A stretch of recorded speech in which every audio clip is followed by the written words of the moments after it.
4-wheel drive was definitely not necessary there, but I did get out safely, and for the remainder of this drive, it's just gonna be wet and rainy with some mud mixed in. So I thought this would be a great time to talk about some of the facts that I learned about the tundra and the North Slope of Alaska.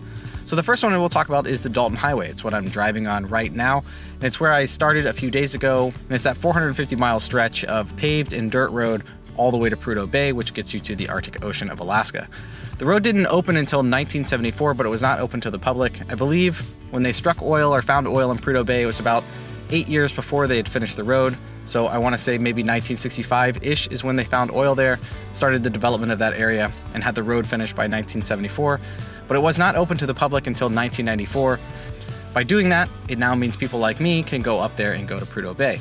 Now what's really interesting is you'll notice in a lot of the clips, especially in the northern part, or if you open up Google Maps right now, you're gonna see all these little lakes and ponds on Google Maps. And when I looked at this, I'm always wondering, like, why are there so many? When I think of the Arctic, I just think of ice and tundra. And I always wondered why there's so many little ponds and lakes up there. And I learned that that whole area is on what's called permafrost. Now, I read about permafrost before I went up there, but it didn't really click with me until I was actually up there in terms of what it was doing. What the permafrost is actually doing is those little ponds and those little lakes exist there because they can't soak into the ground. There is no ground for them to soak into. There's no soil, there's no rock, it's actual ice. So about 6 feet and below, some areas obviously thicker than others, it's actually just made of ice. And that is what the ground is made of, and that's why it's called permafrost. Now you can't really tell that because when you're looking at these clips, all you see is green grass and some ducks and some reindeer / caribou running around, and you don't really notice that I'm driving on ice.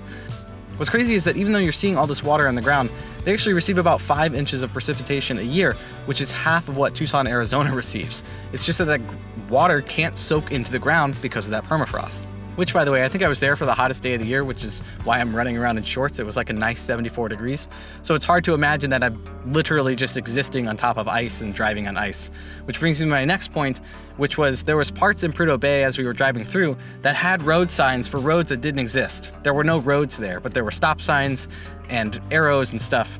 And that's because those things exist for the ice roads that develop in the winter. And I just thought that was so cool to see the signs in the 4-way stops for roads that aren't currently there because they're literal ice roads in the winter. I thought that was amazing. All right, some more facts. All right, so many of you already know this, that when you're above the Arctic Circle, you can experience the midnight sun, but here are the exact dates. Is that the sun never sets between May 10th and August 2nd. So all the way up there in the Arctic slope, the sun does not set for that entire period, and it never rises from November 18th to January 23rd. That might be a fact a lot of you guys know, you are at least familiar with the midnight sun. One that didn't make sense to me that I thought was really interesting to learn is that 24 hours of sunlight in the Arctic is actually less solar energy than 12 hours of sunlight at the equator. Now, if you think about this, I need something. Hold on one second. We're gonna use this apple. Let's see if I can get it to focus. Okay, so pretend this apple is the Earth, right? And the equator and the sun, let's say the sun is my finger, and the equator is here. So the Earth gets direct sunlight right at the equator.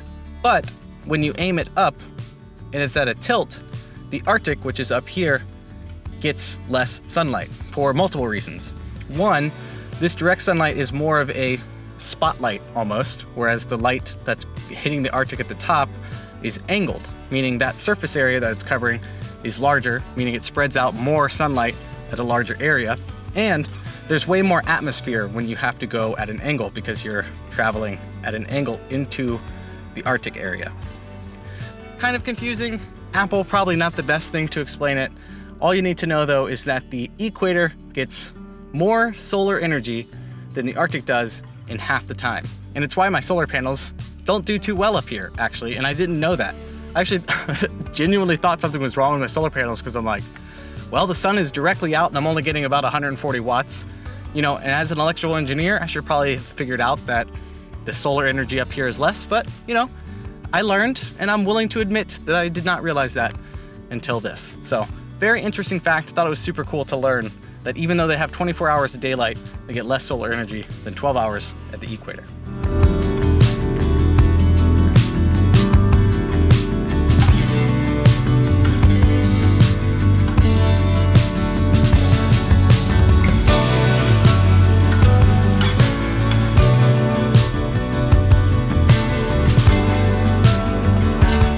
All right, another cool fact is if they spot a polar bear in anywhere in Prudhoe Bay or the whole area, someone has to follow that polar bear from a distance and follow them until they leave the area, indefinitely.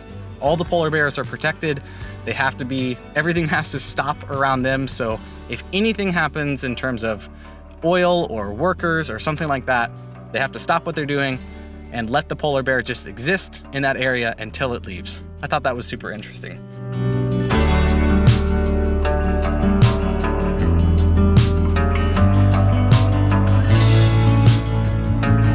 Hey, pardon the interruption. Just a little reminder that if you want to support me in more ways than liking or subscribing to this channel, you can do that with that little link down below where you can buy prints or buy wallpapers for your phone, or check out my fall Colorado workshop, which is now discounted by 20%.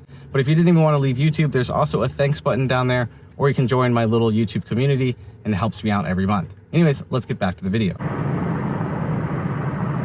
Just your normal camping equipment here in Alaska.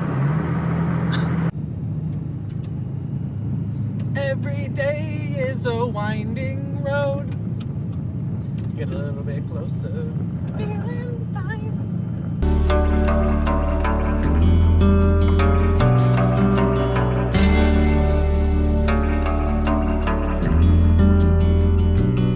Just pulled over on the side of the road, photographing this pocket of trees that are colored green and yellow, but they're surrounded by this red area.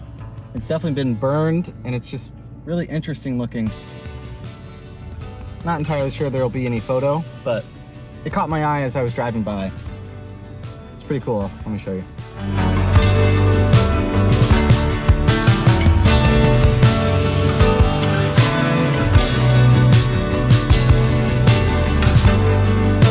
And a few other cool facts that I learned are the ground squirrels that live up there in the winter survive by burrowing, and they drop their body temperature to 29 degrees Fahrenheit, which is below freezing.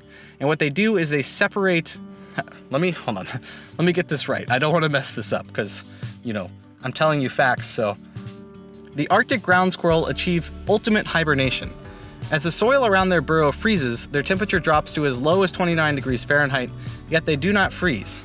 They do what's called supercooling, by removing from the blood and tissues any substances that would trigger the growth of ice crystals. That means they can literally freeze their body for the winter so they don't grow any ice crystals by separating those substances. Super cool. All right, last fact, it's about grizzly bears, so maybe a lot of people already know this one. And it was just really interesting to me. I obviously know that they hibernate, but I didn't know the extent at which they hibernate. Grizzly bears' temperature drops slightly, not nearly as much as the ground squirrel, of course, and they do not eat, drink, defecate, or urinate for up to 8 months. However, females do give birth in the winter months, which is crazy to me. So, little grizzly bear fact for you.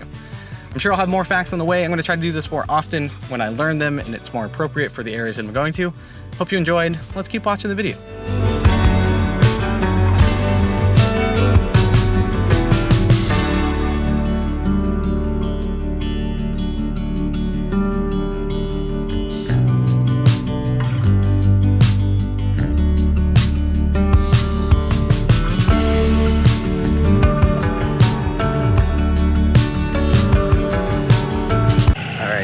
Quick stretch break, back on the road.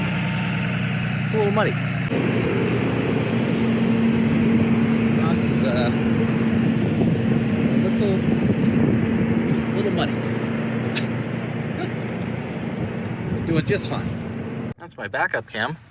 That's my backup window.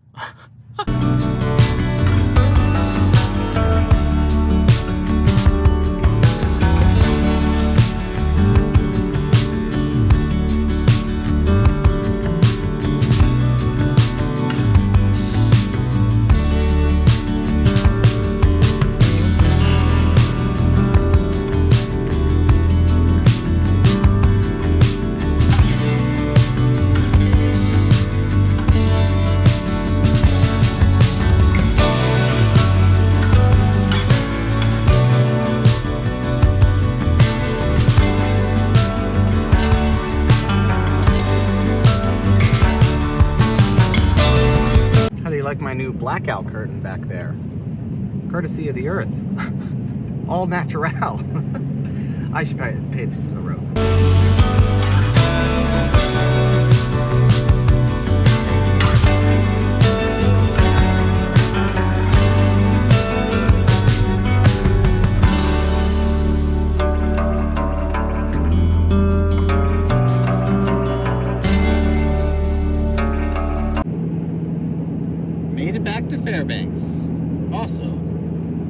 What the heck is that thing? All right, so I just got food. Belly is very full, and considering I literally cannot see out of my back window, we gotta take care of this. So I'm gonna do a little 9:30, 10 p.m. car wash here. Even though it's still daylight outside. Alaska. Okay, I gotta figure out how to do this. Just that. Oh, it's already flaking off.